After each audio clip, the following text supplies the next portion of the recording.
Ottoman unification, almost many things were in common. The names of the kings and territories would have been different only. Okay. अब Italy भी, जिसको आज हम लोग Italy जानते हैं, country as a Italy, it was in the mid 18th century were divided into a number of states. The same common thing, ठीक है? In mid 18th century, Italy was also divided into a number of states and territories.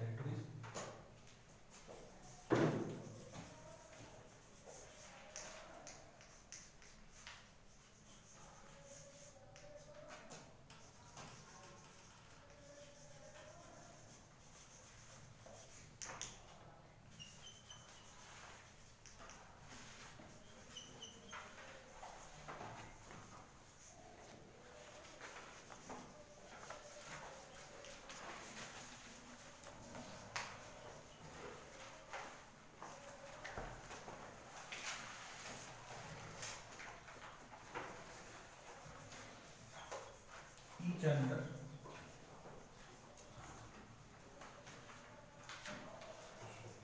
the control of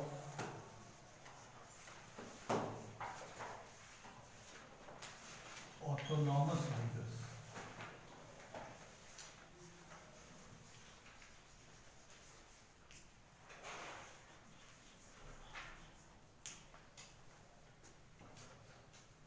The same common thing, Germany had also the same thing. Now you need to unify it, because this unification will make it a nation state. Unified Italy, that will make it a nation state. But hindrances you see. The northern Italy, कौन कौन था किसके control में, ये करेंगे. The northern Italy was under the control of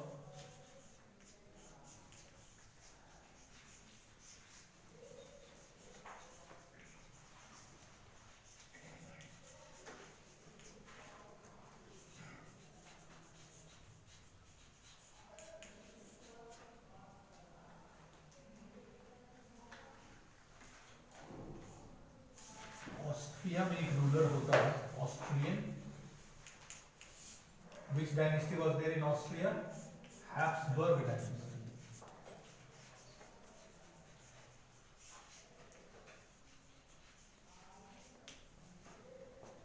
So these Habsburg rulers were there in Austria, and they controlled. मान लो this is the map of Italy. ये northern Italy was under the control of Austria. Southern Italy was under the control of Bourbon kings of Spain.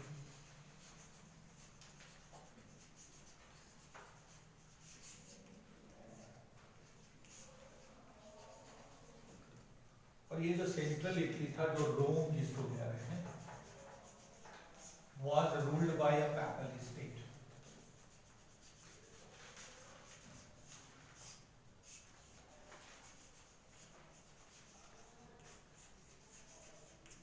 अब ये papal state किसको कह रहे हैं?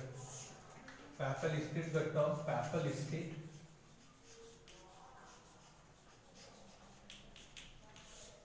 means the area ruled by Pope. Pope means head of the church in there. Okay. So your unification will only be complete when you need to throw them away and then merge them together, unify them together.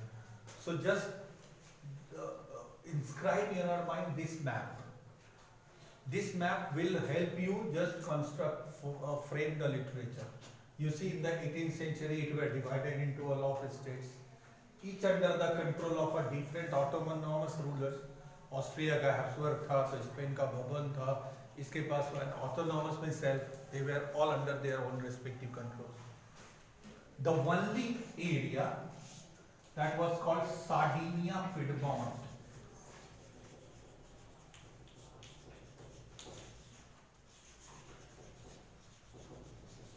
was ruled by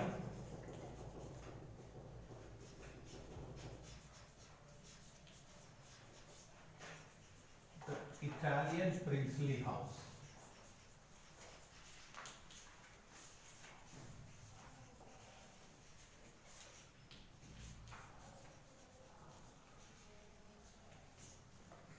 Isn't it the same common thing? That is what I told yesterday in case of Germany. So that is why if any of them you would understand, you are able to write these two very important questions that can possibly be asked in your examination. Okay. So this is about Germany. We had that was also been divided under a number of territories. All these territories were under the control of three main kingdoms. One was under the control of France, another was the control of Austria, and then Denmark. Now, only territory of Germany that was called Prussia was means all of them were the autonomous rulers. Autonomous rulers means kya hai? That is monarchs. They were all under the different monarchs, different dynasties. And this was also a dynasty. This was also a monarch. जिसमें revolutionary, अब यही तो पूरे chapter का खेल हो रहा है सर. एक तरफ ये लोग सब कंजर्वेटिव फोर्सेस हैं, they were all conservatives, and another side where that one another force in the same territory who were wanting to take them, they were called revolutionaries.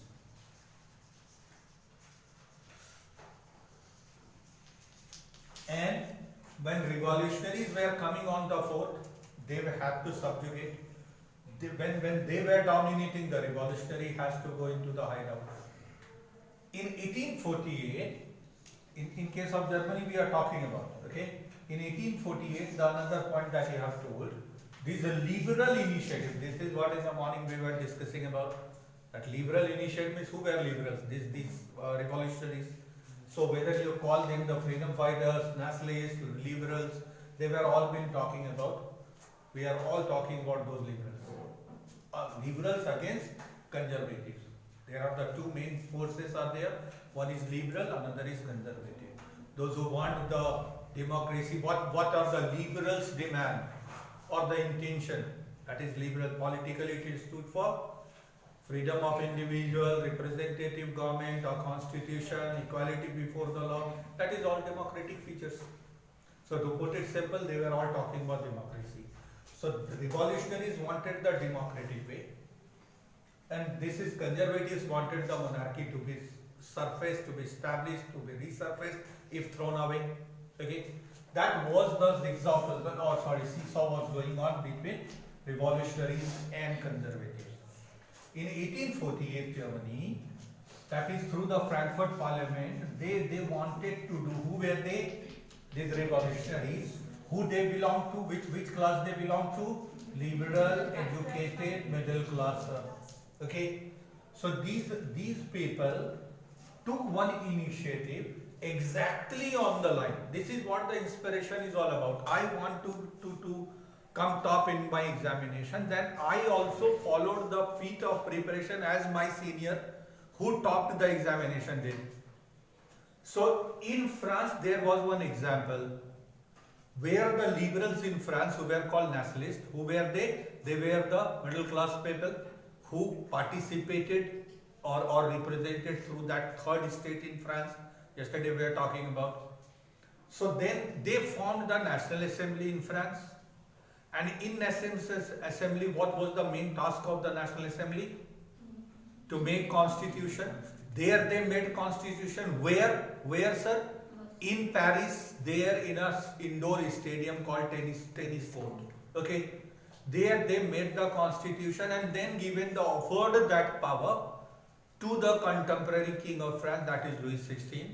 Louis XVI situation was different, and he had accepted that offer, and hence France became a constitutional monarchy. Almost the same thing they also did. They also did what? They also took the same initiative in the form of Frankfurt Parliament. Frankfurt Parliament is a place there, Frankfurt is a place there in Germany. This parliament was assembled or convened in the St. Paul Church, And here, these guys once again made the constitution, that is the deputies or representatives of this class. 831 they were in numbers, okay, and they made the constitution, offered the contemporary king whose name was Frederick William IV. Yesterday we have, that is why I am writing the shorter version of that. So Frederick William IV.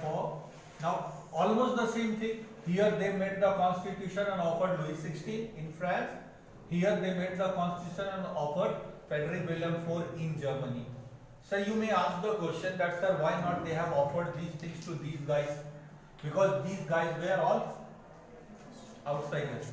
Okay, they were all foreign powers.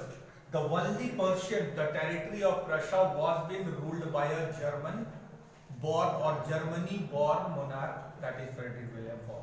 Okay, so the only in that this one, if they will be, so they tried all. This is Germany and this is the people of Germany and the ruler of Germany. So people of Germany and ruler of Germany. People of Germany but ruler of Austria. Okay, so here the case was different. But these were all the entire territories of Germany. Okay, so that is why first they tried, but this king rejected the offer. His condition was different, not as weak and similar to that of Louis XVI, and then he aligned with these rulers also, who Frederick William IV, and collectively these monarchical powers dismantled Frankfurt Parliament. It was dismissed. Okay, that is what Frankfurt Parliament we are discussing. It means that they were silenced once again. But these, who will say me, what were their main aims of revolutionaries or liberals? What were the main aims of the liberals? To bring nationalism and unite. Exactly, to bring nationalism is necessary to unite the country and bring democracy actually. These were the two projects. So throw away monarchy and unite the country, if the country is not united. In case of France, the country was united. The only power was Louis XVI versus revolutionary, that is monarchy versus, but this France had no outside forces controlling France. Okay? In these cases, they had many forces, they had divided Germany and taken territories among themselves. So here the project for the revolutionaries, they what? Here the project to bring democracy also, but before that to unite the country as well. Here the task was only to bring democracy, to uproot monarchy and bring democracy. Okay. For all these purposes, they needed the support of entire people. That is why nationalism was required. Okay. So this is all the case. This happened. It means that the another point that you have told means after this failed attempt by the liberal, you have told now that after the failed initiative of the liberals, these are the liberals. Okay. When they failed, when in 1848, it means that the task of uniting Germany is falling on the shoulder of this Prussia, because these guys are not going to unite it. They are all outsiders taking your territory, so why they should be uniting them, the country? British will not be take any initiative to unite India. Any Indians will have to take that one. Now who that Indians are? That is the revolutionary, liberal-minded people. Okay, so everywhere these guys were present. Now, for the time being, we have thought of surrendering this project of uniting country, dismissing monarchy. This monarch is strong. This monarch with the help of this monarch, this monarch, this monarch, all of them have combinedly finished us. Okay, for the time being, they have thrown away. They have banned the parliament, and whatever the steps that we had taken was been finished. Means we need to compromise. Our one project is also to unite country. Okay, our one project was to bring democracy. For the time being, we cannot bring democracy because monarchy power seems to be more stronger at this point of time. So we have suspended one of our projects for the time being, temporarily, not permanently. So let us, why not unite for the country? So by this point of time means 1866. This was the case of 1844-48 Frankfurt Parliament. In 1866, the sense of nationalism, when it was growing, anything that is good growing, that it is my nation, it is our nation, we all belong to this country. So let us bring this country, unite this country. This wave would have reached here also. ये हम लोग का country है, why not unite this way? जब हम call दिए क्या कि we are all democratic people का गवर्नमेंट होना चाहिए, ये लोग तो बाहर का है, ये लोग तो डायनेस्टिक रूल से आया है, तब they found these peoples demand is opposite to them. But when nationalism की this is our country, while outsiders are ruling, then he also thought that yes it is our country, why this outsider is ruling. Okay, so then under the leadership of Caesar William I,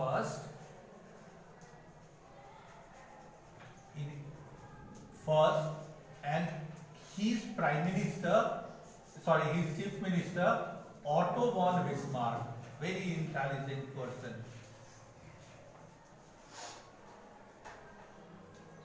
And then these revolutionaries, they started fighting, and then they fought, this all collectively fought 3 wars that spanned over 7 years. 3 wars against whom? France, Austria and Denmark. So last was against France in 1870, and when they were being defeated, this task of uniting Germany completed, which is called unification also. Correct? So our one project of Germany unification completed. Now second project we will see to bring democracy later. Okay? So this is how the unification of Germany. The same case here also you see. Now I am drawing this sketch, erasing this sketch and drawing now next one. That is what that timeline.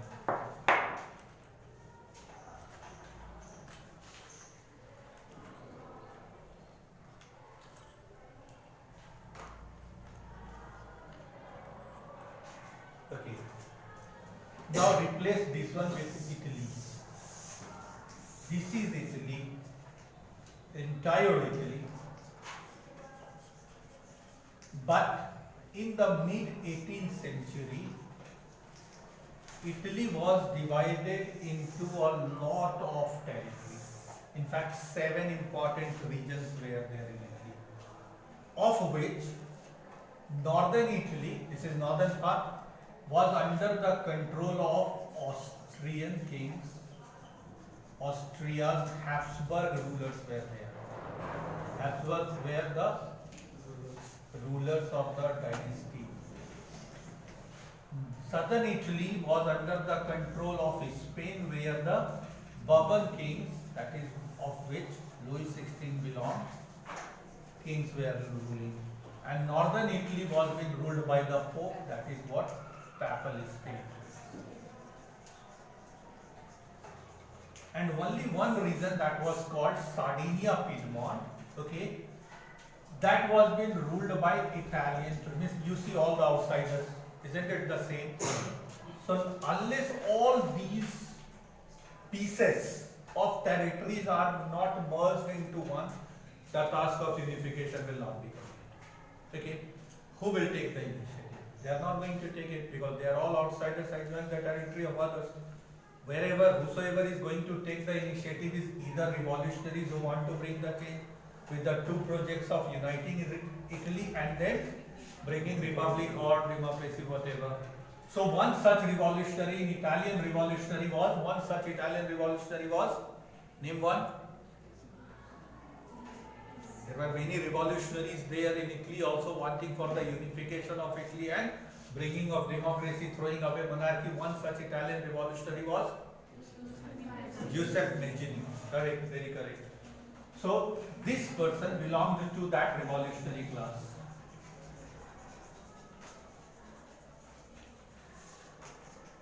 And for this purpose, you see, now you try to attack those things. For this, am I coming in the focus or not? Because if it is been posted on the person sitting at home will not be benefited. Where is my territory? ये तो होगा ही, बार बार मिटाना पड़ेगा फिर. चलो ठीक है. Is am I coming here or okay, that is fine. Because in the absence of the teacher, the lecture would be blank. So you see 1840, in 1831, he had made one, that Giuseppe Mazzini made one secret society for Italy unification called Young Italy. Okay? And for the rest of, because it was not only the case of Italy, as we had seen, the another case was the case of Germany also, which is another European country. So more or less the same sort of a situation was being spreading all over Europe. So those who wanted to unite your country, those Europeans, please join Young Europe. And those who want for Italy, please join Young Italy. Okay, because I am an Italian, so I need my specific purpose of my country's unification first. But having said that, I would be going to benefit you as well, because as I have told into the lecture of that one, that my unification is, even if complete, will sustainable only when other areas of my neighboring countries are also united plus democracy. Otherwise the monarchy will always endanger my democracy. So for this purpose, he had formed these two societies. Anyways, so come back. This is one territory, two territories, three territories, like was 7 different fragmentations were there. But overall, there were many fragmentations. Overall, northern region was under Austria, southern region was under Spain, central part was under Papal State. The only territory that was called Sardinia Piedmont, isn't it the same thing? The only territory that was called Prussia in case of Germany was ruled by a German emperor. The only territory in Italy, that is Sardinia Piedmont, was ruled by the Italian princely house, and the name of that ruler was Frederick. Victor Emmanuel II. Thank you. Victor Emmanuel II.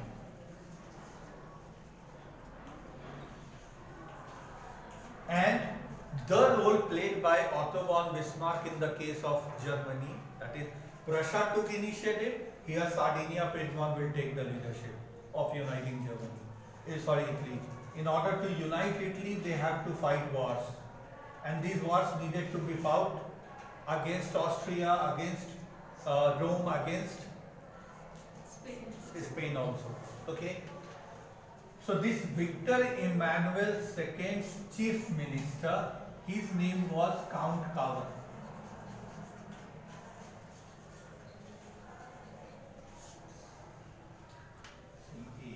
Count Cavour. This Count Cavour was a very diplomatic, clever person. Almost similar, you see the characteristic feature. Otto von Bismarck was a very clever diplomatic person. He was the father of the secret alliance in Europe. Secretly, he had allied with France against Austria, promising that if you give me the support or lend me the support, with your support, my Prussian forces will defeat Austria, and the territory controlled by Austria will be shared among ourselves. So by doing that, with the help of France and Denmark's support, they have defeated Austria first. Then with the help of France, Denmark was being defeated, and secretly going on. It was so secret that others had no idea that what is been cooking between these two, Prussia and France, or Prussia and Denmark, etc. Okay, so likewise, Austria was dismantled, Denmark was thrown away, and then only outsiders are left here, that is France, and it would be easy. So if I am attacking against France or over France, Austria would not support France. Why? Because France and Prussia collectively defeated Austria. So I have isolated you from the rest of your partners, and plus that is what the diplomacy, political diplomacy is all about. This person, Count Cavour, was also more or less the same sort of a person. Now you see the common enemy, France common enemy, this one, okay? And here what happened, there was a French garrison stationed protecting this papal state. Garrison is what? Garrison is a group of soldiers in a city reserved protecting the city.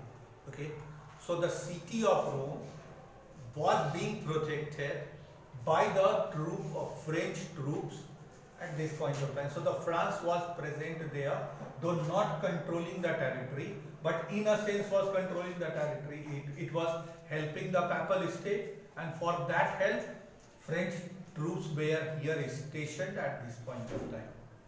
So this fellow, Count Coward, was a very diplomatic person, and he was a fluent speaker of French than Italian. Okay. Now that he had used to his advantage. What happened? That is a language, sometimes is an emotional connectivity. Several times I have told that I have airlifted you and then try to create that situation in Tamil Nadu. Means two persons speaking Hindi in Tamil dominant area coming together and feeling together. Okay. So this person, yes, because for the diplomatic purpose, all the elite people, elite means upper class rich people, they were speaking French in the Europe. French was the high profile language. Say for example English these days. English is not only a language, but it is being used as the personality indicator as well. Those who are rich, those who are affluent, powerful, influential will try to speak English words in between in order to show that they are different from others. Have you seen the interviews of the great people like heroes or heroines? Literally, even if they have been speaking Hindi, but then there is a less Hindi, more English in between, if not 100%. Okay, why? Just in order to show that we are all, this is here a personality sort of indicator or the impression or the influence that English is in modern times also carries. Okay, so if you are a fluent English speaker, if you are giving the speech in fluent English, no matter how your ingredients of speeches are, you will catch the attention of the people in comparison to the Hindi. One on the same topic, a Hindi speaker is also delivering the speech, an English speaker is also delivering the speech. And if English is more influential, the chances of English speaker is been getting the advantage over the Hindi speaker. This is what the psychology. Now all those Englishmen would support you, high profile people would support you. Okay. Now if I communicate, that was also one of the reasons why Jawaharlal Nehru was very much close to the British Mountbatten. Because my language you also understand, and through the language I can carry a sympathy for you, of you, into your hearts for mine. Okay, so for me, not mine. So this is Count Coverdale. He was not only a diplomat, great clever person, politically very clever is diplomatic person. Okay, so and being a fluent French speaker, he very easily managed to win over the side of the French forces.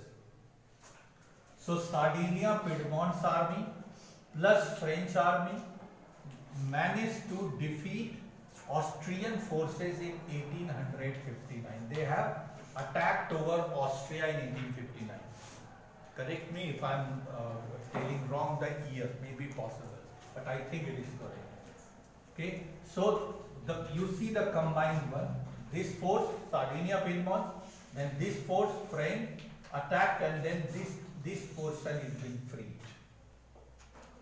Now this portion, they then marched towards the southern Italy, where the Bourbon kings were living. Here they got the support of another Italian revolutionary. His name was Giuseppe Garibaldi. And he had his own volunteers, he had made his own soldier. That was his volunteers were called red shirts. His volunteers. Now you can compare, to understand this one, you can compare to that of Indian National Army formed by Subhash Chandra Bose in India. He had his own troops formed in Singapore, but purpose was to free India from the clutches of the Britishers. He was working from outside though, because in India there were the conditions not into his favor. He was put into house arrest and the things were against him. So he went out of India with the help of Hitler's support, Germany, because Germany and England were enemies during the Second World War. So that was the situation. He took the advantage, but his entire focus, though he was aligning with everybody, partnering with many, but his main was to free India, and for that purpose, he was sure that he need to attack over the British forces. For that one, he need to have to form his own army, and his army was called Red Shirts. So similarly here, his army was called Indian National Army, Azad Hind Force. His army was called the Group of Volunteers of Garibaldi. So when he came here, this is Sardinia, Piedmont, these people also alive. Okay, he was silent, there is no problem whatsoever. Then here the Garibaldi's Red Shirt, Sardinia's Piedmont's regular army, and plus here the local peasants also supported Sardinia against Bourbon, because they were not happy with the British, this Bourbon king of many, for many regions. Common local peasants are always have to pay the larger taxes and no facilities. So they were unhappy with the contemporary ruler. So their local peasant support, Garibaldi's Red Shirt support, plus Sardinia Piedmont's regular army, they managed to defeat 1860. These Bourbon kings of Spain were also thrown away, and hence the southern Italy was also unified. But now in your book, close this one.